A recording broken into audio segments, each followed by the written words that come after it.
Right. Hello everyone, once again I welcome all of you in Gateway Classes. तो कैसे हैं आप सभी लोग? आई होप कि आप सभी अच्छे होंगे और आपकी पढ़ाई भी एकदम अच्छी चल रही होगी। My dear students, fundamentals of mechanical engineering की हमारी चल रही है यूनिट नंबर 4, जिसका नाम है fluid mechanics and fluid machinery. इसका आज होगा लेक्चर नंबर 2 और प्रीवियस लेक्चर में लेक्चर नंबर 1 में हम ऑलरेडी डिस्कस कर चुके हैं यू नो कि फ्लूइड क्या होता है, what is the meaning of fluid mechanics और फ्लूइड की कौन कौन सी बेसिक प्रॉपर्टीज होती हैं। उनमें से कुछ प्रॉपर्टीज हम ऑलरेडी डिस्कस कर चुके हैं, जैसे प्रेशर की हम बात कर चुके हैं, देन डेंसिटी क्या होती है, स्पेसिफिक वॉल्यूम, स्पेसिफिक ग्रेविटी, है ना। डेंसिटी को हम मास डेंसिटी के नाम से भी जानते हैं और वेट डेंसिटी हमने पढ़ चुके हैं। और प्रॉपर्टीज के ऊपर हमने 3 न्यूमेरिकल प्रॉब्लम डिस्कस करे थे, है ना। एक क्वेश्चन मैंने आपको प्रैक्टिस के लिए दिया था और 2 क्वेश्चंस मैंने यहां पर सॉल्व कराए थे और उन दोनों क्वेश्चंस में से एक क्वेश्चन ऑलरेडी एकेटीयू एग्जाम में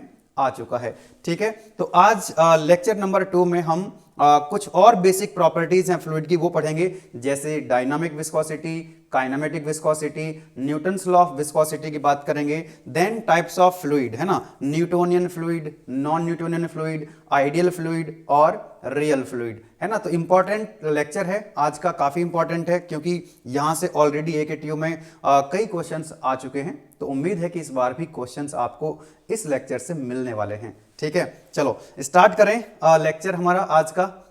और इस लेक्चर को स्टार्ट करने से पहले मैं आपको बताना चाहूंगा, कई बच्चों को अभी नहीं पता है कि ये जो हमारा कोर्स है फंडामेंटल्स ऑफ मैकेनिकल इंजीनियरिंग का, ये YouTube के अंदर फ्री ऑफ कॉस्ट भी चल रहा है। पूरा कोर्स आपको YouTube में मिल जाएगा और साथ ही साथ कुछ बच्चों का मानना ये है कि YouTube में ऐड बहुत ज़्यादा आते हैं, एग्जाम के टाइम में वो इरिटेट हो जाते हैं, तो इसीलिए उनके कहने पर हमने इस सब्जेक्ट को एप्लीकेशन के अंदर भी चलाया हुआ है। तो आपकी मर्जी है, आप YouTube में पढ़ना चाहें YouTube में पढ़ सकते हैं फ्री ऑफ कॉस्ट, या फिर आप इसको एप्लीकेशन के अंदर भी पढ़ सकते हैं। ठीक है, चलो इसके अलावा और कौन कौन से सब्जेक्ट हैं जो हमारे एप्लीकेशन के अंदर पेड कोर्सेस हैं, है ना। बहुत ही छोटा सा अमाउंट उसका है, बहुत ही बहुत ही कम प्राइस उसके रखे हुए हैं और बहुत ही बेहतरीन फैकल्टी आपको पढ़ा रही है। आप लोगों में से बहुत सारे लोगों ने डेमो लेक्चर्स देख भी रखे होंगे, जैसे एक कोर्स है हमारा इंजीनियरिंग मैथमेटिक्स, जिसको गुलशन सर पढ़ा रहे हैं, एकदम बेहतरीन कोर्स चल रहा है। ठीक है ना। दूसरा है हमारा engineering chemistry, Neeraj Tomar ma'am पढ़ा रही हैं आपको बहुत ही शानदार तरीके से। And electrical engineering Lokendra sir पढ़ा रहे हैं और इलेक्ट्रॉनिक्स इंजीनियरिंग को अभिषेक सर पढ़ा रहे हैं, है ना। तो अभी आप लोग गेटवे क्लासेस का जो एप्लीकेशन है उसको आप डाउनलोड कर लीजिए प्ले स्टोर पे जाकर के, और लिंक आपको नीचे डिस्क्रिप्शन में मिल जाएगा। जितने भी हमारे कोर्सेज चल रहे हैं, जितने भी हमारे सब्जेक्ट चल रहे हैं, सभी का सिलेबस हमारा जो है ना टाइमली कंप्लीट हो रहा होगा। लाइक जैसे इंजीनियरिंग मैथमेटिक्स है और इलेक्ट्रिकल इंजीनियरिंग है, जनवरी लास्ट तक। इलेक्ट्रिकल का तो अभी 15 तारीख से पहले 15 ऑफ जनवरी से पहले हमारा सिलेबस कंप्लीट हो रहा होगा और 26 जनवरी से पहले हमारा मैथमेटिक्स का सिलेबस कंप्लीट हो जाएगा। उसके बाद लास्ट जनवरी तक हमारा इलेक्ट्रॉनिक्स इंजीनियरिंग और केमिस्ट्री का सिलेबस भी कंप्लीट हो जाएगा। तो बीटेक फर्स्ट ईयर के लिए हमने ऑलमोस्ट सारे सब्जेक्ट एप्लीकेशन के अंदर लॉन्च कर रखे हैं। हाँ, 1-2 सब्जेक्ट बचे हुए हैं, आप लोग कमेंट करके जरूर बोलोगे मुझे, तो मैं पहले ही आपको क्लियर कर देता हूँ कि फिजिक्स की आप बहुत ज़्यादा डिमांड कर रहे हो और दूसरा एक सब्जेक्ट पीपीएस बचा हुआ है, तो कोशिश हमारी जारी है और इस बार फिजिक्स की बारी है। ठीक है, जल्दी लॉन्च करेंगे। तो चलिए समझते हैं कि डायनामिक विस्कोसिटी का मतलब क्या होता है ना। फ्लूइड की ये बेसिक प्रॉपर्टी है। एक्चुअली हम ये मान करके चलते हैं जो फ्लूइड है वो लेयर्स की फॉर्म में फ्लो हो रहा है, और जब फ्लूइड फ्लो हो रहा होता है तो फ्लूइड की एक लेयर दूसरी लेयर पर क्या करती है, एक रजिस्टिंग फोर्स ऑफर करती है, और उस रजिस्टिंग फोर्स को हम क्या बोलते हैं, विस्कोसिटी बोलते हैं, है ना। एक बार पढ़ो, अभी समझाता हूं दोबारा से आपको। The 2 adjacent layers of the fluid, हमने माना कि जो फ्लूइड की, देखो यहां पर इस डायग्राम में दिखाया हुआ है, ये फ्लूइड की एक लेयर है, दूसरी लेयर, इस तरह से लेयर के ऊपर लेयर है। तो फ्लूइड जो है ऐसे फ्लो हो रहा है, फ्लूइड जो है ऐसे फ्लो हो रहा है, तो फ्लूइड्स लेयर की फॉर्म में फ्लो हो रहा है। तो एक लेयर, जैसे कि मतलब 2 लेयर हैं एडजेसेंट लेयर, तो 2 एडजेसेंट लेयर ऐसे फ्लो हो रही है, ये ऐसे फ्लो हो रही है, ये इसके ऊपर ऐसे फ्लो हो रही है। तो फ्लूइड की लेयर जो है एक दूसरे के ऊपर एक रजिस्टिंग फोर्स ऑफर करती हैं, और इस रजिस्टिंग फोर्स को हम क्या बोलते हैं, इस फ्रिक्शनल फोर्स को, इस रजिस्टिंग फोर्स को हम क्या बोलते हैं, विस्कोसिटी के नाम से हम इसको जानते हैं। ठीक है, तो 2 adjacent layers of the fluid resist the motion of each other and such a fundamental property of fluid is known as viscosity or dynamic viscosity. Viscosity बोलिए या डायनामिक विस्कोसिटी बोलिए, एक ही बात है, और इसको हम म्यू से रिप्रेजेंट करते हैं। अब ये जो कुछ मैथमेटिकल फॉर्म है ना, कुछ मैथमेटिकल फॉर्म है, इसी डायग्राम से आया है, बहुत सिंपल है। अभी मैं आपको इस वाली स्लाइड में दिखा देता हूं इसको, ठीक है। हमने माना कि भाई जो फ्लूइड है वो लेयर की फॉर्म में फ्लो हो रहा है, तो मान लेते हैं कि इस डायरेक्शन में फ्लूइड फ्लो हो रहा है। ये हो गई हमारी एक्स डायरेक्शन और ये हो जाएगी हमारी वाई डायरेक्शन। लिख देते हैं यहाँ पे, ये वाई डायरेक्शन है और ये एक्स डायरेक्शन है। हमने बोला आपको कि जो फ्लूइड फ्लो हो रहा है, जो फ्लूइड फ्लो हो रहा है दैट इज लेयर की फॉर्म में है। तो एक लेयर ये होगी, है ना, दूसरी लेयर, इस तरह से हमने लेयर की फॉर्म में माना कि फ्लूइड फ्लो हो रहा है, लाइक दिस। बोलो यस और नो। और जो सबसे नीचे वाली लेयर होती है ना, उसकी वेलोसिटी जीरो होती है। जो फिक्स सरफेस पे है उसकी वेलोसिटी क्या होगी, लेयर की, जीरो होगी। अब जैसे जैसे, ध्यान देना, ये वाई डायरेक्शन है, तो वाई डायरेक्शन में ऐसे ऐसे दिखाते हैं इसको कि भाई वाई डायरेक्शन में इधर की तरफ आप ऊपर की तरफ जा रहे हो वाई डायरेक्शन में, तो इसकी वेलोसिटी बढ़ रही है ना, मैंने बढ़ती हुई वेलोसिटी दिखाई है।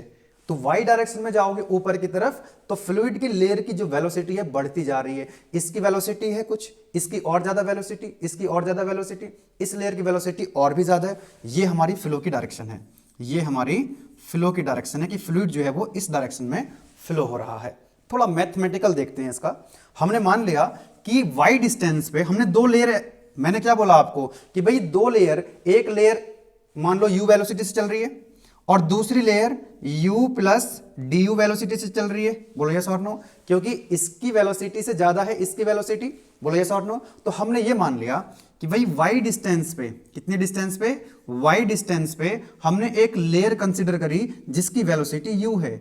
इसकी एडजेसेंट लेयर हमने कंसिडर करी, है ना, और इन दोनों के बीच की डिस्टेंस कितनी है, dy है। हमने दो एडजेसेंट लेयर कंसिडर करी, एक की वेलोसिटी u है, उसके ऊपर वाली जो एडजेसेंट लेयर है उसकी वेलोसिटी u प्लस du है, क्योंकि उसकी वेलोसिटी ज्यादा है। कितनी ज्यादा है, du। और इन दोनों लेयर की बीच की डिस्टेंस कितनी है, dy है। इन दोनों लेयर्स की बीच की जो डिस्टेंस है हमने कितनी मान ली, dy। चलो अब एक काम करो, इनको जरा बाहर निकालो, दोनों लेयर को, और देखते हैं, एनालिसिस करते हैं। ध्यान दीजिएगा, हमने इस लेयर को बाहर निकाला जिसकी वेलोसिटी कितनी है u, फिर इसके ऊपर वाली इस वाली ऊपर लेयर को लिया हमने जिसकी वेलोसिटी कितनी है, u प्लस du। अब एक बात बताओ, जब ये इस पॉइंट से चलेगा, मान लो एक फ्लूइड पार्टिकल और एक फ्लूइड पार्टिकल यहां चला, है ना भाई, एक बात बताना, इसकी वेलोसिटी कितनी है, u, इसकी वेलोसिटी कितनी है, u प्लस du। अगर यहां से सेम पॉइंट से अगर कोई फ्लूइड पार्टिकल चलता है तो ये पार्टिकल कम डिस्टेंस कवर करेगा और ये पार्टिकल ज्यादा डिस्टेंस कवर करेगा सेम इंटरवल टाइम में। तो मान लेते हैं कि ये जो नीचे वाली लेयर है जिसकी वेलोसिटी हमने u मान रखी है, तो और इसकी वेलोसिटी कितनी मान रखी है, u प्लस du, और मान लेते हैं कि इनका टाइम इंटरवल कितना है, dt, इसका टाइम इंटरवल भी कितना है, dt। तो बताओ ये कितने डिस्टेंस कवर करेगा। डिस्टेंस क्या होता है, वेलोसिटी इनटू टाइम। अरे सभी जानते हैं डिस्टेंस क्या होता है, वेलोसिटी इनटू टाइम। तो dt टाइम में ये जो लेयर थी यहां से यहां तक आने में कितना डिस्टेंस कवर करेगी, that is velocity into time. तो u वेलोसिटी और टाइम dt। इतनी बात समझ में आती है क्या, इतने डिस्टेंस इसने कवर करी। अब ये कितनी डिस्टेंस कवर करेगी बता सकते हो, ये वाली लेयर कि भाई वेलोसिटी कितनी है, u प्लस du, ठीक है, टाइम कितना है, dt। तो कितनी डिस्टेंस कवर करी इसने, मल्टीप्लाई कर दो अंदर, ओपन करो ब्रैकेट को, तो u dt plus du dt, इतनी डिस्टेंस इसने कवर करी। ये जो टोटल डिस्टेंस आएगी, ये डिस्टेंस कितनी आ जाएगी, du dt। अच्छा एक बात बताओ, ऊपर वाली लेयर ज्यादा डिस्टेंस कवर करेगी, अब बात यह है कि कितनी ज्यादा डिस्टेंस कवर करेगी। तो एक काम करो, कितनी ज्यादा डिस्टेंस कवर करेगी, यहां पर आप बना सकते हो इसको ऐसे, लाइक दिस, है ना। ये डिस्टेंस कितनी है इन दोनों के बीच की, दैट इज dy। तो ये डिस्टेंस भी कितनी होगी, dy। ये डिस्टेंस कितनी है, u dt। तो ये डिस्टेंस भी कितनी हो जाएगी, u dt। अब ये है टोटल डिस्टेंस यहां से लेकर के यहां तक की। तो एक काम करो, इसमें से इसको माइनस कर दो, तो क्या ये डिस्टेंस हमारी, ध्यान देना बहुत सिंपल सी बात है, क्या ये डिस्टेंस du dt रह जाएगी। बोलो यस और नो। अरे u dt plus du dt में से ये माइनस करो तो यही तो आएगा, u dt। अब देखो यहां पर एक ट्रायंगल बन रहा है, क्या बन रहा है, ट्रायंगल, है ना, ट्रायंगल बन रहा है, ध्यान देना, दिस इज द ट्रायंगल। बोलो यस और नो। तो अब ये जो मैंने हाईलाइट कर रहा हूं इस ट्रायंगल को, क्या ये राइट एंगल ट्रायंगल है? बहुत सिंपल सी बात है, क्या ये राइट एंगल ट्रायंगल है? बोलो यस और नो। तो ये जो डिस्टेंस है डी यू डी टी, ये डिस्टेंस ज्यादा कवर करी इस लेयर, बोलो यस और नो। अब एक काम करते हैं, इस एंगल को मान लेते हैं डी थीटा। कितना मान लेते हैं? डी थीटा, क्योंकि D u d T distance is very small. और एक बात बताओ, ये फ्लूइड की लेयर्स हैं, इनके बीच की डिस्टेंस बहुत ज्यादा थोड़ी रहेगी, इनके बीच की डिस्टेंस बहुत छोटी सी है, दैट इज डी वाई। तो डी यू डी टी क्या है? बहुत ही छोटी सी डिस्टेंस है, बहुत ही छोटी सी डिस्टेंस है क्या? D u d T. तो ये एंगल जो होगा that is also very small. अब एक काम करो, यहां पर आप टेन डी थीटा लिख सकते हो क्या? टेन डी थीटा कितना होगा भाई? टेन थीटा कितना होता है? Perpendicular upon base. तो ये है 90 डिग्री एंगल, बोलो यस और नो। तो ये हो जाएगा आपका परपेंडिकुलर और ये हो जाएगा बेस। तो tan d theta is equal to d u d t upon, तो लिख सकते हैं कि यहां से हम लोग टेन डी थीटा, बहुत ही सिंपल बात है, tan d theta is equal to perpendicular कितना है? डी यू डी टी, और बेस कितना है? D y. ओके, अब क्योंकि डी थीटा की वैल्यू बहुत ही छोटी सी है, तो जब डी थीटा मतलब थीटा की एंगल बहुत छोटी होती है, आप सभी जानते हैं, बेसिक मैथमेटिक्स में पढ़ लिया होगा आप लोगों ने कि जब थीटा बहुत छोटा एंगल होता है तो साइन थीटा को आप थीटा लिख सकते हैं और टेन थीटा को भी आप थीटा लिख सकते हैं। तो यहां पर थीटा नहीं है तो क्या है? डी थीटा है। तो टेन डी थीटा को आप क्या लिख सकते हो? अप्रोक्सीमेट आप लिख सकते हो डी थीटा, ठीक है, and that is equal to d u d t over d y. Okay, अब एक काम करो, इस डी टी को इसके नीचे ले आओ, तो ये हो जाएगा आपका d theta over d t is equal to d u over d y. ये याद रखना है आपको, पिछली वाली जो स्लाइड है उसमें ये लिखा हुआ है, सब कुछ लिखा हुआ है जो मैंने यहां पर आपको समझाया है। तो d theta over d t is equal to d u over d y. अब ये याद रखना है कि भाई इस d theta over d t को क्या बोलते हैं हम लोग? इस d theta over d t को क्या बोलते हो? This is rate of angular deformation, rate of shear deformation. क्या बोलोगे? Rate of angular deformation. Angle है ना डी थीटा, तो किस रेट से ये डिफॉर्म हो रहा है? तो रेट ऑफ एंगुलर डिफॉर्मेशन या rate of shear deformation. D u over d y को क्या बोलोगे? That is the velocity gradient. कोई दिक्कत नहीं है, यहां से ये पूरी चीज मैंने यहां पर लिखी हुई है, दिस वन, है ना। अब कोई दिक्कत नहीं है, अब आपको ये समझ में आ चुका है। आपने फ्लूइड को जो है मान लिया कि लेयर के फॉर्म में फ्लो हो रहा है ना। यहां पर आपने देखा तो हमारे पास ये रिजल्ट आ चुका है कि d theta over d t is equal to d u over d y है। मतलब आगे वाली स्लाइड में जब हम न्यूटन्स लॉ ऑफ विस्कोसिटी पढ़ेंगे तो हम क्या लिख सकते हैं? तो हम लिख सकते हैं d theta over d t को d u over d y के बराबर। ठीक बात है, याद रखना जो मैंने बताया, फिर से बता देता हूं कि जो D theta over d t है इसको हम रेट ऑफ एंगुलर डिफॉर्मेशन के नाम से जानते हैं या रेट ऑफ शेयर डिफॉर्मेशन के नाम से जानते हैं। एंड माय डियर स्टूडेंट्स, जो d u over d y है दैट इज वेलोसिटी ग्रेडियंट। क्या बोलेंगे इसको? Velocity gradient. ठीक है, आगे चलें। ओके, तो ये डेफिनेशन आपको समझ में आ गई। तो भाई दो लेयर के बीच में जो रजिस्टिंग फोर्स लगता है ना, उस रजिस्टिंग फोर्स को क्या बोलते हो? दैट इज विस्कोसिटी या डायनामिक विस्कोसिटी। बात करेंगे यहां पर कॉज ऑफ विस्कोसिटी कि भाई विस्कोसिटी का कारण क्या है? What is the cause of viscosity? किस वजह से फ्लूइड के अंदर विस्कोसिटी आती है? कहीं पर किसी फ्लूइड की विस्कोसिटी ज्यादा होती है और किसी फ्लूइड की विस्कोसिटी कम होती है। तो देखो लिखा है मैंने यहां पर, basic cause of viscosity is cohesive force. Cohesive force की वजह से क्या आती है? विस्कोसिटी आती है बिटवीन द मॉलिक्यूल्स। कि भाई आप सभी जानते हैं कि मॉलिक्यूल्स के बीच में क्या लगते हैं? सेम मॉलिक्यूल्स के बीच में आपने सुना होगा ना एडेसिव फोर्स, कोहेसिव फोर्स। जब सेम मॉलिक्यूल्स के बीच में फोर्सेस लगते हैं तो क्या बोलते हैं? कोहेसिव फोर्स बोलते हैं। और जब डिफरेंट मॉलिक्यूल्स के बीच में फोर्स लगते हैं तो एडेसिव फोर्स बोलते हैं। तो यहां पर ध्यान दीजिएगा, cohesive force is the cause of viscosity, है ना। चलो अब ये देखना है आपको कि मैंने आपको बताया हुआ है फ्लूइड का मतलब क्या होता है, प्रीवियस लेक्चर में बताया था। और फ्लूइड के अंदर लिक्विड आता है और गैसेस। बोलो यस और नो। अब बात ये आती है कि भाई लिक्विड की विस्कोसिटी ज्यादा होगी या गैसेस की विस्कोसिटी ज्यादा होगी? लिक्विड की विस्कोसिटी ज्यादा या गैस की विस्कोसिटी ज्यादा? और अरे वाटर की विस्कोसिटी ज्यादा या एयर की विस्कोसिटी ज्यादा? अब मैंने आपको बताया कि भाई करंट तो देखो पहले, what is the cause of viscosity? Cohesive force. अब देखो कोहेसिव फोर्स किसके अंदर ज्यादा होते हैं?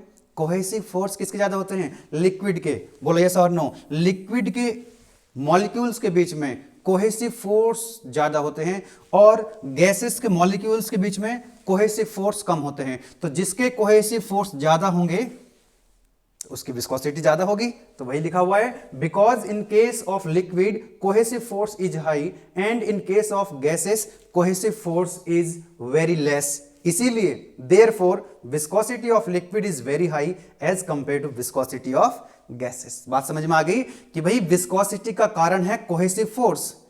लिक्विड के मॉलिक्यूल्स के बीच में कोहेसिव फोर्स कम होते हैं, इसलिए लिक्विड की उल्टा बोल दिया, लिक्विड के मॉलिक्यूल्स के बीच में कोहेसिव फोर्स ज्यादा होते हैं, इसलिए लिक्विड की विस्कोसिटी ज्यादा होती है। गैसेस के मॉलिक्यूल्स के बीच में कोहेसिव फोर्स बहुत कम होते हैं, इसलिए गैसेस की विस्कोसिटी काफी कम होती है। ठीक है जी, समझ में आ गई बात आपको? Okay, now dependency of viscosity on temperature, मतलब कि टेम्परेचर बढ़ाने पर विस्कोसिटी बढ़ती है या घटती है, ये तो डिपेंड करेगा कि फ्लूइड कौन सा है, वो लिक्विड है या फिर गैस है। ठीक है, चलो पहले लिक्विड की बात करेंगे यहां पे कि भाई viscosity of liquid decreases with increase in temperature. अरे यार सुनो मेरी बात, मैंने अभी आपको बोला कि भाई, मैंने क्या बोला आपको? मैंने आपको बोला कि लिक्विड की विस्कोसिटी ज्यादा होती है, गैसेस की विस्कोसिटी कम होती है ना, क्योंकि डिपेंड करता है कोहेसिव फोर्स किसके ज्यादा है। तो लिक्विड के कोहेसिव फोर्स ज्यादा होते हैं as compare to gases, as compare to gases. ध्यान देना, अब बात कर रहे हैं हम यहां पे कि टेम्परेचर का क्या इफेक्ट आता है, कैसे जो है विस्कोसिटी चेंज होती है, कैसे डिपेंड करती है टेम्परेचर पे। ध्यान देना कि भाई viscosity of liquid decreases with increase in temperature, कि भाई टेम्परेचर बढ़ाओगे तो कोहेसिव फोर्स क्या हो जाएंगे? घट जाएंगे। ध्यान देना, जब आप टेम्परेचर बढ़ाओगे लिक्विड का टेम्परेचर अगर बढ़ाओगे तो कोहेसिव फोर्स कम हो जाएंगे, और कोहेसिव फोर्स की वजह से विस्कोसिटी आती है, तो इसका मतलब विस्कोसिटी कम हो जाएगी। तो डिपेंडेंसी क्या रहेगी? तो मैंने वाई एक्सिस पे क्या लिखा? विस्कोसिटी, और किस पे हम देख रहे हैं? टेम्परेचर के रेस्पेक्ट में, मतलब टेम्परेचर का क्या इफेक्ट पड़ेगा। तो देखो जरा ध्यान से, टेम्परेचर बढ़ रहा है और विस्कोसिटी लिक्विड की घट रही है। बोलो यस और नो। ये किसके लिए डायग्राम बनाया मैंने? कर्व किसके लिए है? लिक्विड के लिए है। किसके लिए है? लिक्विड के लिए है। तो लिक्विड का टेम्परेचर बढ़ाओगे तो कोहेसिव फोर्स कम होंगे, तो विस्कोसिटी डिक्रीज होगी। किसकी? लिक्विड की। नाउ माय डियर स्टूडेंट्स, बात कर रहे हैं गैसेस की। तो viscosity of gases increases with increase in temperature, gases में उल्टा होगा, है ना। गैसेस का टेम्परेचर अगर बढ़ाओगे तो रैंडमनेस बढ़ जाएगी, रैंडमनेस मॉलिक्यूल्स के बढ़ जाए, क्योंकि गैसेस के मॉलिक्यूल्स क्या होते हैं? फ्री मोशन में होते हैं, रैंडमली मूव करते रहते हैं। आपने टेम्परेचर बढ़ा दिया तो और रैंडमनेस बढ़ जाएगी, यानी कि वेलोसिटी, जो फ्लूइड के पार्टिकल्स हैं, गैसेस के जो पार्टिकल्स हैं, टेम्परेचर बढ़ाने पे क्या होंगे? जल्दी जल्दी तेज वेलोसिटी से टकराएंगे, उनकी वेलोसिटी बढ़ जाती है, तो आपस में टकरा टकरा के अपनी एनर्जी को खो देंगे। जब अपनी एनर्जी को खो देंगे तो फ्लो कैसे कर पाएंगे, है ना। फ्लो नहीं कर पाएंगे, मतलब उसकी विस्कोसिटी क्या हो जाएगी? बढ़ जाएगी। भाई जिसकी विस्कोसिटी ज्यादा होगी, मतलब रेजिस्टिंग फोर्स ज्यादा होगा, तो फ्लूइड जो है उतना मुश्किल से फ्लो हो पाएगा। ठीक है, तो यहां पर जो है ध्यान दीजिएगा, ये है किसके लिए? This curve is for gases, मतलब टेम्परेचर बढ़ रहा है, विस्कोसिटी बढ़ रही है। विस्कोसिटी बढ़ रही है मतलब फ्लूइड की फ्लो होने की कैपेबिलिटी घट रही है। बोलो यस और नो। तो उल्टा होता है कि लिक्विड टेम्परेचर अगर बढ़ाओगे तो लिक्विड की विस्कोसिटी कम होगी और गैसेस की विस्कोसिटी बढ़ेगी। विस्कोसिटी का मतलब समझ में आ रहा है कि नहीं आ रहा है आपको? जैसे पानी है, पानी की कुछ विस्कोसिटी है, शहद है, हनी, उसकी विस्कोसिटी और ज्यादा है, उसकी विस्कोसिटी और ज्यादा है। बोलो यस और नो। मतलब फ्लो, अगर मान लीजिए कोई फ्लूइड है वो तेजी से फ्लो हो रहा है, इसका मतलब उसकी विस्कोसिटी कम है, उनके मॉलिक्यूल्स के बीच में फ्रिक्शनल फोर्स कम है, रेजिस्टिंग फोर्स कम है। बात समझ में आती है। और जो फ्लूइड बहुत धीरे फ्लो हो रहा है, तेज फ्लो नहीं हो पा रहा है, इसका मतलब विस्कोसिटी ज्यादा है। जैसे शहद है, शहद की विस्कोसिटी ज्यादा होती है, वो ज्यादा गाढ़ा होता है। दूध है, पानी है, इजीली फ्लो हो जाते हैं, विस्कोसिटी कम होती है। चलो आगे बढ़ें क्या? Yes my dear students, next आपका Newton's law of viscosity, that is very important. जैसे आपने यूनिट नंबर 1 में पढ़ा है, कौन सा लॉ? हुक्स लॉ का स्टेटमेंट, वो सॉलिड के लिए होता है। सॉलिड के लिए कौन सा लॉ होता है? Hooke's law. यहां पर बात हो रही है फ्लूइड की, और फ्लूइड के लिए कौन सा लॉ है? Newton's law of viscosity. पढ़ो एक बार statement. According to Newton's law of viscosity, the shear stress, ध्यान देना, the shear stress between the layers of fluid is directly proportional to the rate of shear deformation. अरे rate of shear deformation क्या होता है? मैंने दिखाया था अभी, यहां पे बताया था आपको कि rate of shear deformation is nothing but it is what? D theta over d t. D theta over d t किसके बराबर होता है? D u over d y. मैंने बोला था कि ये रेट ऑफ शेयर डिफॉर्मेशन है, जो कि किसके बराबर है? वेलोसिटी ग्रेडियंट के बराबर है। तो मैथमेटिकली हम लिखेंगे क्या इसको? अभी ध्यान दीजिएगा। बोल रहा है कि शेयर स्ट्रेस को किससे लिखते हैं हम? टाउ से। तो tau that is shear stress directly proportional to rate of shear deformation, that is equal to d theta over dt. बोलो yes or no? shear stress is directly proportional to rate of shear deformation। और मैंने क्या बोला आपको कि जो rate of shear deformation है वो किसके डायरेक्टली किसके बराबर होता है? du ओवर dy के बराबर होता है। बोलो yes or no? Because d theta over dt rate of shear deformation equal to velocity gradient du over dy। yes। अब एक काम करो, यहां पर जो ये प्रोपोर्शनलिटी कांस्टेंट है इसको रिमूव करोगे कि नहीं? यहां पर जो प्रोपोर्शनलिटी यहां पर जो प्रोपोर्शनलिटी का साइन है इसको रिमूव करोगे तो क्या आएगा? Constant of proportionality. तो यहां पे आ जाएगा tau is equal to mu d u over d y. तो यहां पर जो म्यू आया है, जो प्रोपोर्शनलिटी कांस्टेंट आपको यहां से मिला है, इसी को हम बोलते हैं यही क्या है? आपकी फ्लूइड की प्रॉपर्टी है। It is the property of fluid, है ना? क्या है ये? प्रोपोर्शनलिटी कांस्टेंट जो म्यू है यहां पे, ये है एक फ्लूइड की प्रॉपर्टी। ये है एक फ्लूइड की प्रॉपर्टी, यस और नो, जिसको हम विस्कोसिटी या फिर डायनामिक विस्कोसिटी के नाम से जानते हैं। डायनामिक विस्कोसिटी के नाम से जानते हैं। बोलो यस और नो? डायनामिक विस्कोसिटी के नाम से जानते हैं। विस्कोसिटी बोलिए या डायनामिक विस्कोसिटी बोलिए, कोई दिक्कत वाली बात नहीं है। बताइए, बात समझ में आई? इंपॉर्टेंट है Newton second law of viscosity. अब अगर हम देखें यहां पे कि भाई इस जो म्यू है, आपको जो मिला है यहां से म्यू, जो कि फ्लूइड की एक प्रॉपर्टी है, जो क्या है? एक फ्लूइड की प्रॉपर्टी है, इसकी यूनिट क्या होगी? तो यहां से हम क्या लिख सकते हैं? Tau is equal to tau that is shear stress, इसको उधर ले जाओ, d u over d y, d u over d y. ध्यान दीजिएगा, टाउ की यूनिट क्या होती है? आप पढ़ चुके हैं यूनिट नंबर 1 में, है ना? दैट इज न्यूटन पर मीटर स्क्वेयर। और du क्या है? दिस इज द वेलोसिटी, तो यानी कि मीटर पर सेकेंड। बोलो यस और नो? और dy क्या होता है? dy क्या होता है? That is what you know distance, है ना? अरे dy तो डिस्टेंस है, तो मीटर आएगा।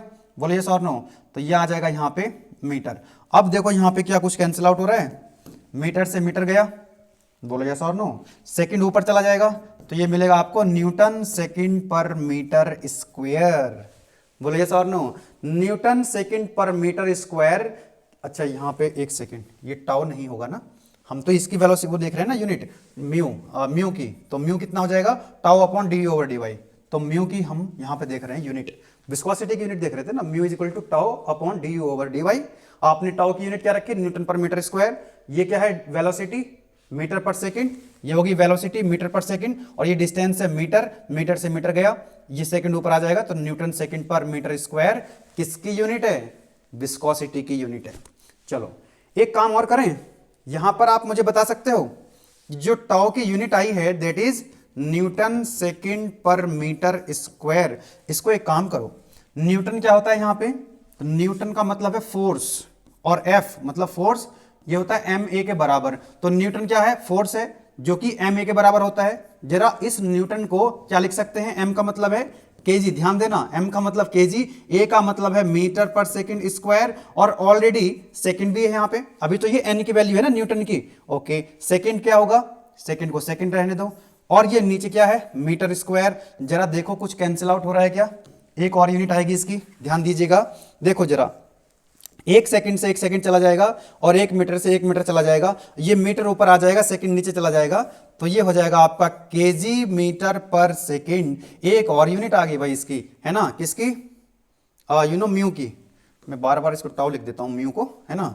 म्यू की यूनिट निकाल रहे हैं ना हम, तो म्यू की यूनिट क्या आई थी, Newton second per metre square. Newton second per metre square को हम ये भी लिख सकते हैं क्या, केजी मीटर पर सेकंड। ये पूरा स्लाइड, इसकी जरूरत नहीं है आपको, मैंने आपको समझा दिया है, यहां पे ये पूरा लिखा हुआ है।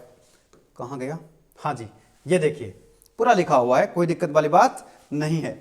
Newton's law of viscosity. According to the Newton's law of viscosity, the shear stress between the layers of fluid is directly proportional to rate of shear deformation, है ना। तो tau is directly proportional to d theta over dt। हम d theta over dt क्या लिखेंगे, du over dy, और यहां से proportionality का साइन रिमूव करेंगे। जब इक्वल टू का साइन लगाएंगे तो एक प्रोपोर्शनलिटी कांस्टेंट आ जाएगा म्यू। यहां पर जो म्यू है, where mu is the proportionality constant, है ना, ये प्रोपोर्शनलिटी कांस्टेंट जो है that is the property of fluid which is known as viscosity और डायनामिक विस्कोसिटी। ठीक है, अब इसकी यूनिट कैसे आएगी, यहां से जैसे कि मैंने आपको बताया अभी, ये यूनिट ऐसे आप कैलकुलेट निकाल लेंगे इसकी, तो एम के एस यूनिट क्या आ जाएगी, न्यूटन सेकेंड पर मीटर स्क्वायर। इसी को मैंने कन्वर्ट करके दिखा दिया आपको, केजी पर मीटर सेकेंड, है ना, इसके बराबर आ जाएगी।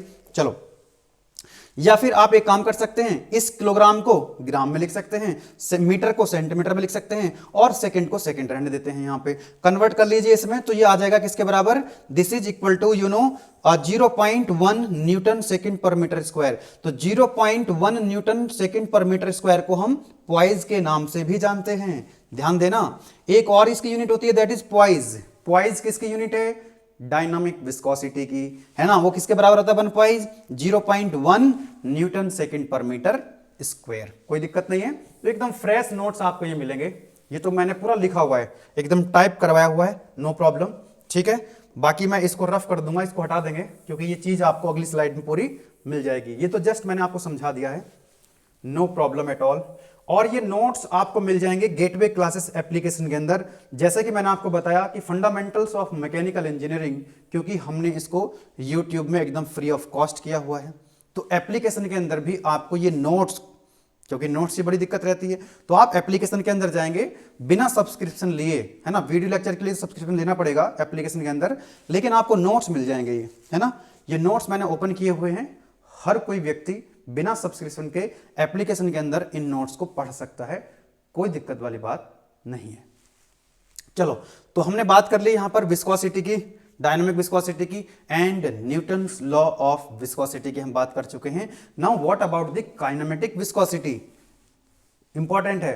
तो ratio of dynamic viscosity and density is called kinematic viscosity. तो अभी तो हम पढ़ ही चुके हैं, यू नो भाई, अभी हम पढ़ चुके हैं म्यू क्या होता है, दैट इज डायनामिक विस्कोसिटी। उसको डेंसिटी से डिवाइड करो, तो इनका जो रेशियो होगा डायनामिक विस्कोसिटी का और डेंसिटी का, उसको क्या बोलेंगे हम, that is known as kinematic viscosity, है ना। इसको हम न्यू से रिप्रेजेंट करते हैं। ठीक है, यूनिट क्या आ जाएगी इसकी, मीटर स्क्वायर पर सेकेंड। अरे इसकी यूनिट तो आपको पता ही है ना, कितनी है इसकी, न्यूटन सेकेंड पर मीटर स्क्वायर, और डेंसिटी की यूनिट क्या होती है, दैट इज किलोग्राम पर मीटर क्यूब। इसको सॉल्व कर लीजिए, तो ये आ जाएगा आपका मीटर स्क्वायर पर सेकेंड। मीटर स्क्वायर पर सेकेंड आ जाएगी किसकी यूनिट, काइनेमेटिक विस्कोसिटी की। अब एक काम करो, मीटर स्क्वायर को सेंटीमीटर में लिख सकते हो और सेकेंड को सेकेंड, तो सेंटीमीटर स्क्वायर पर सेकेंड। यहां पर ध्यान दीजिएगा, 1 सेंटीमीटर स्क्वायर पर सेकेंड जो होगा वो 10⁻⁻⁴ मीटर स्क्वायर पर सेकेंड के बराबर होगा, जो कि 1 स्ट्रोक के बराबर होता है। तो जो स्ट्रोक होती है वो यूनिट होती है किसकी, यू नो, काइनेमेटिक विस्कोसिटी की। अभी मैंने आपको बताया, है ना, एक होती है पॉइज, है ना, बोला था मैंने आपको अभी, पॉइज किसकी यूनिट होती है, डायनामिक विस्कोसिटी की। ठीक है, और एक यूनिट होती है स्टोक, है ना, ये किसकी यूनिट हो गई, that is the unit of kinematic viscosity. याद रखना, पॉइज डायनामिक विस्कोसिटी की यूनिट है एंड स्टोक काइनेमेटिक विस्कोसिटी की यूनिट है। आगे बढ़ा जाए, चलिए ज्यादा लंबा नहीं करेंगे लेक्चर को, अगले 5 मिनट में खत्म करते हैं इसको। ठीक है, थ्योरी है। और न्यूटोनियन फ्लूइड, ये इंपॉर्टेंट, देखिए डायनामिक विस्कोसिटी आपसे पूछ सकता है, काइनेमेटिक विस्कोसिटी पूछ सकता है, दोनों में क्या डिफरेंस होता है वो आपसे पूछ लिया जाएगा। उसके बाद पूछेगा आपसे न्यूटोनियन फ्लूइड और नॉन न्यूटोनियन फ्लूइड में क्या डिफरेंस होता है, पूछेगा आपसे रियल फ्लूइड और आइडियल फ्लूइड में क्या डिफरेंस होता है, वो चीज हम यहां पर समझने वाले हैं। All the fluids which obey the Newton's law of viscosity are known as Newtonian fluid, है ना। ऐसे सारे फ्लूइड, all those fluids जो न्यूटन्स लॉ ऑफ विस्कोसिटी को फॉलो करते हैं वो क्या कहलाते हैं, न्यूटोनियन फ्लूइड कहलाते हैं। ठीक है। अब आप मुझे बता सकते हो क्या कि भाई हमने अभी अभी पढ़ा था न्यूटन्स लॉ ऑफ विस्कोसिटी, है ना, क्या था कि tau is directly proportional to d theta over d t. मतलब एक काम कर सकते हैं कि हम लोग, बहुत सही, कि भाई हम एक डायग्राम बना लें यहाँ पे, है ना, यहाँ पे। तो इसने जो न्यूटन्स लॉ ऑफ विस्कोसिटी है, इसने किस में रिलेशन बताया था, शेयर स्ट्रेस और d theta over d T. तो यहां पर हम लिखेंगे शेयर स्ट्रेस और यहां पर हम लिखेंगे d theta over d t. इसी को हम क्या लिख सकते हैं, d u over d y भी लिख सकते। बोले यस और नो भाई, d theta over d t किसके बराबर होता है, d u over d y के बराबर होता है।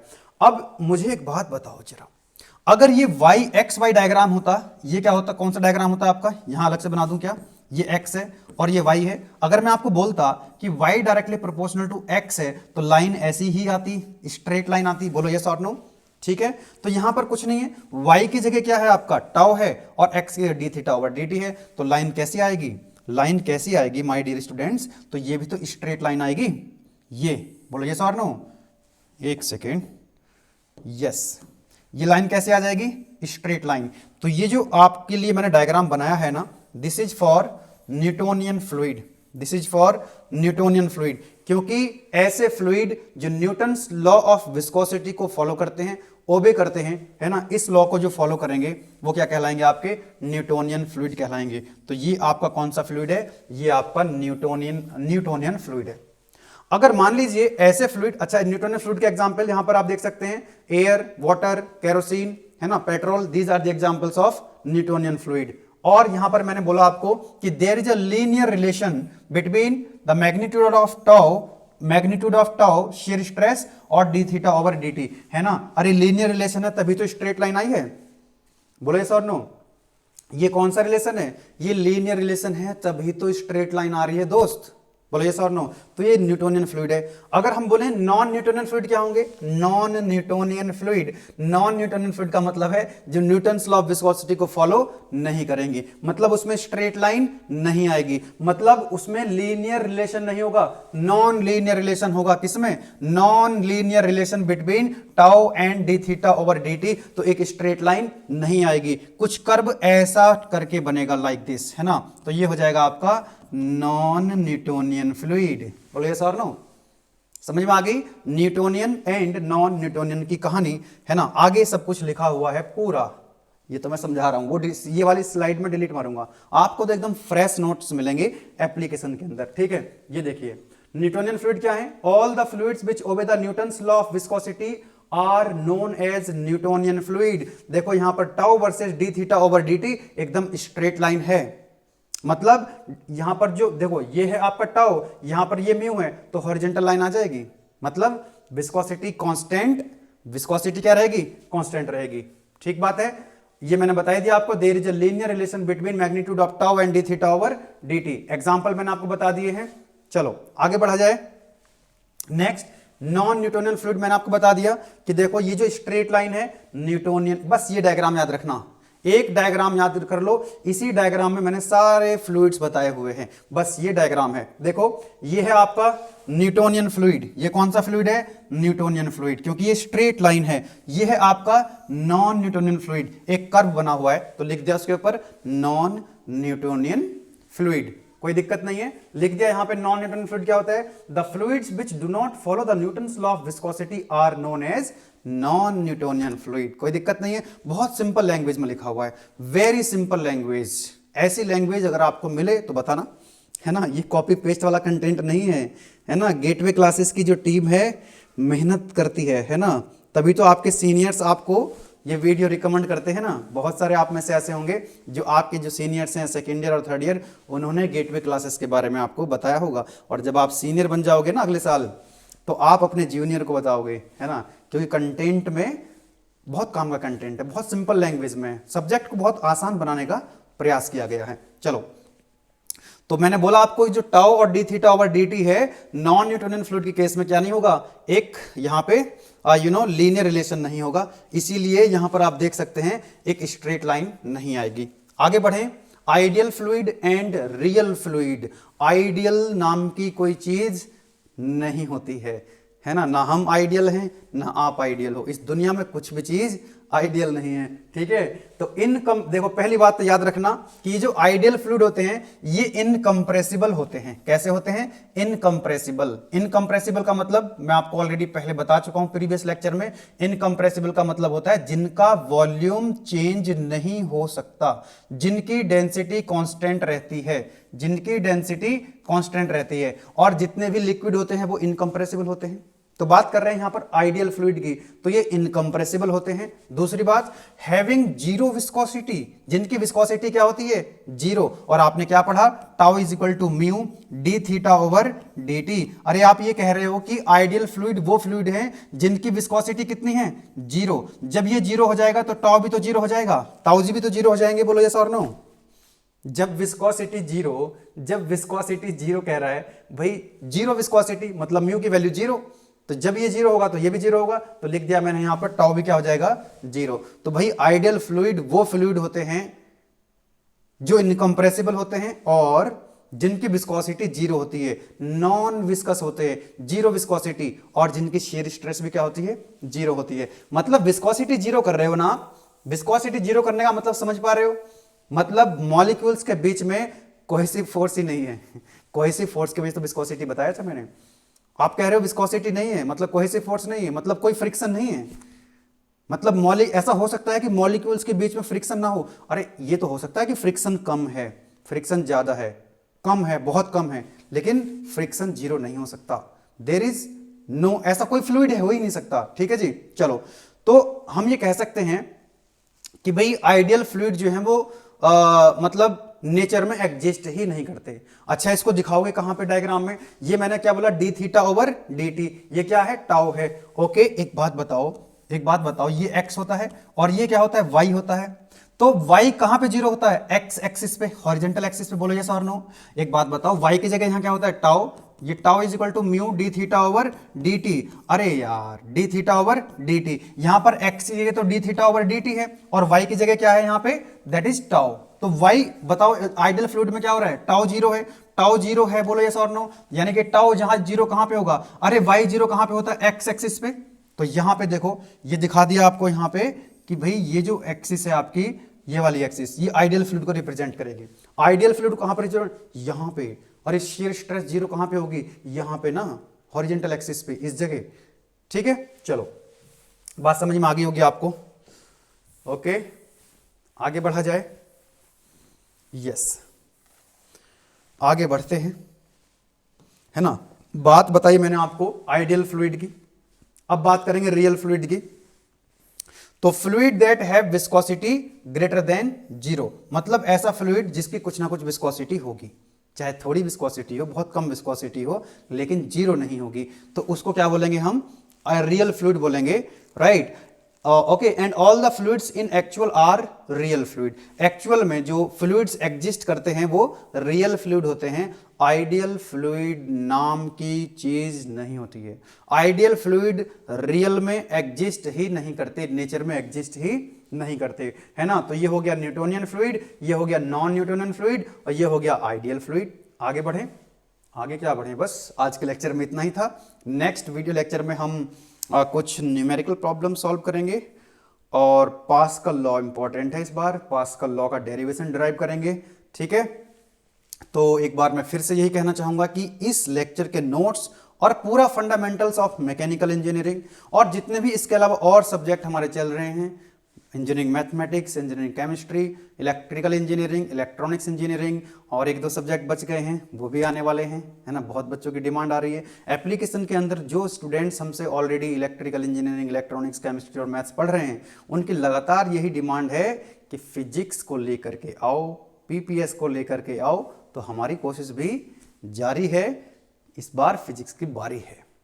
ठीक है, चलो, तो गेटवे क्लासेस का एप्लीकेशन आप डाउनलोड कर लीजिए। आपको फंडामेंटल्स ऑफ मैकेनिकल इंजीनियरिंग जो मैं आपको पढ़ा रहा हूं, इसके नोट्स आपको वहां पर मिल रहे होंगे। हालांकि मैं नीचे व्हाट्सएप ग्रुप का और टेलीग्राम चैनल का लिंक भी दिया हुआ है, वहां पर भी इसको शेयर करता रहता हूं। लेकिन जो हमारा गेटवे क्लासेस एप्लीकेशन है, उसमें सारे सब्जेक्ट एक सिंगल प्लेटफॉर्म पे मिल जाते हैं। एक टॉपिक वाइज, एक यूनिट वाइज कंटेंट आपको वेल ऑर्गेनाइज्ड मैनर में, एक स्ट्रक्चर्ड वे में मिल रहा होता है, तो आपको इनकन्वीनियंस नहीं होती है। चलिए, तो मिलते हैं फिर नेक्स्ट वीडियो लेक्चर में, तब तक आप अपनी पढ़ाई करते रहें। Wish you very all the best. Thank you very much.